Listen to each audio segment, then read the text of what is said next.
Now, by this point, we thought we were pros at this Halloween Horror Nights thing, and we wanted to take our shot at just seeing what we can do the best we can. And this was the second year that I got to complete every single maze at the event. And this year, it was just my cousin, me, and my dad, and we had a great time. I think my other cousin came, too.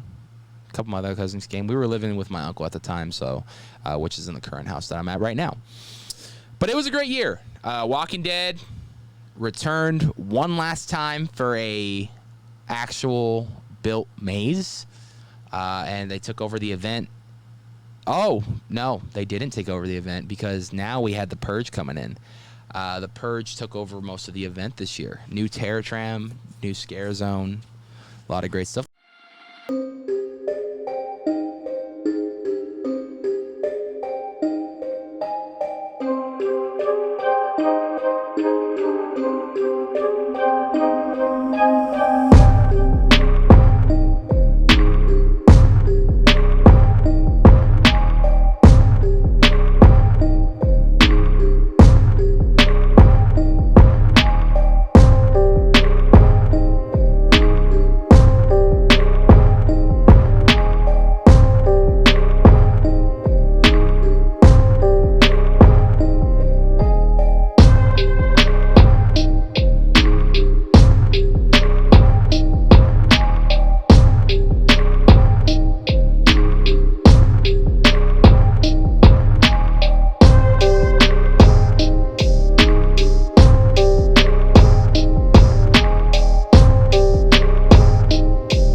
Let's talk a little bit about these mazes, though, man. Walking Dead, Wolves Not Far. This was the Terminus season, which I think was 5 or 6.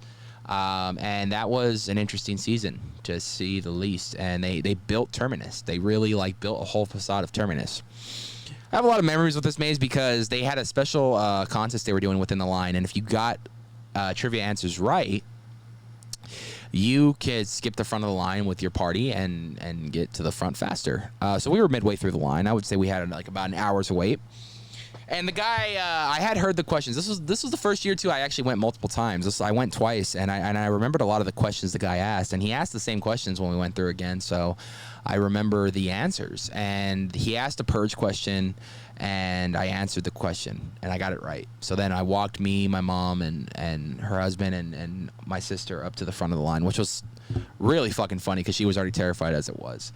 I remember just going through this maze and really being blown away by some of the scenes that we went through. I remember the second time I went through, it was super dark because it was still during the day, and that was one of the early entry mazes. So it was really dark to get through. Mind you, at the time, none of that Super Nintendo World stuff was there, so that area was very wide open, very wide open. So to see what it looks like now is kind of interesting and fascinating to me. But I remember going through that maze and just really enjoying the aesthetics of what they brought to life with that season. Obviously, you had this was the Cannibals Terminus, and you got to see a lot of their factory of how it ran and how they were killing people and chopping them up to eat them. And it was disgusting, but it was interesting to say the least. Terminus didn't last that long in Walking Dead, but it is what it is. Jurassic Park Q had Insidious Return to the Further. So this marked the second Insidious maze they did, and this included Chapter 3. And that was a lot of fun to go through. Chapter 3 was the one, I believe, that had was it the old man? I think it was. So to see that guy with the breathing tube and whatnot, that was a lot of fun to kind of dive into that. And I remember, just going through this maze and being blown away again by another Insidious maze, except they were just adding Chapter 3 to promote Chapter 3, which was really cool. Parisian Courtyard. Now, this was a big one for me because I'm a huge Michael Myers fan, and Halloween, this was the first time I got to step foot in a Halloween maze based around the 1978 film. Ironically, this maze is coming back to Halloween Horror Nights this year for 2022, But to see it for 2015 for the first time ever, I was blown away in the Parisian Courtyard. They had the projections of like Michael stabbing his sister in the window in the facade and whatnot. They were playing iconic music and scores from Halloween 1, 2, and 3. So I was happy that they were including Halloween 3 in that as well. But walking through that and kind of seeing the whole first movie play out from start to finish, when Michael was a kid to when he terrorizes Haddonfield when he comes home and whatnot.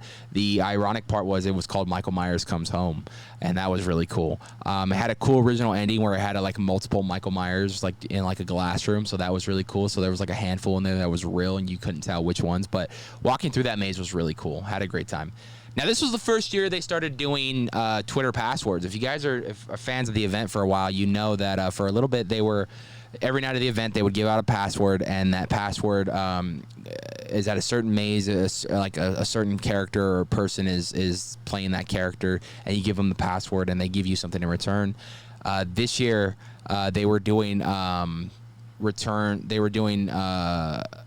This Is the End, and they were giving exclusive invitations to James Franco's party, which I thought was really cool. I have a few of them hanging around my studio, that was the first giveaway I ever gotten at Halloween Horror Nights. But that was really cool to see that, and it's really revolved around This Is the End. And they weren't just at This Is the End; they were just like hype crews, just all on these lines. I remember getting mine at This Is the End, so that was really cool. This Is the End was a very good maze. It was interesting to see comedy blend with horror, but when you think about that film, that's exactly what it is. And to go through that, again, 3D, this was a big risk that John Murdy was taking, and to go through that was a lot of fun. To really highlight the comedy aspect of it, but to really scare the shit out of you at the same time was really cool. And the ending was original. Instead of going to heaven, it's a false ending and you go to hell. It's more Halloween better that way than going to heaven at a Halloween event. But yeah, that was really fun. I had a good time going through that one, and the 3D aspect of it was really cool as well. It actually fit the maze and whatnot. Crimson Peak, Maze of Madness. This was a good one. Crimson Peak had just came out that year. They were promoting the film. Guillermo del Toro worked together with John Murray to bring this one to life, and this was a really cool one. I hadn't seen the movie when going through the maze, but the maze was a lot of fun. I would go on to watch the movie afterwards, but just to see how creepy this universe is, and how much of how creepy Guillermo del Toro is as a director and whatnot, and to see him really collab with John Murdy and then bringing this film to life was really beautiful. Seeing like a lot of the ghosts and the tub scene and whatnot. It was such a good maze and really well detailed as far as color goes and whatnot, to really capture that aesthetic that you were in that film. That was really cool. That was a lot of fun. Alien vs. Predator would make its return this year. That was definitely a repeat. There was nothing really that changed of it. It was in the exact same area. And to see that again was kind of cool, but a little bit of a disappointment. Thought there was going to be some changes. Maybe go off Alien vs. Predator 2 maybe.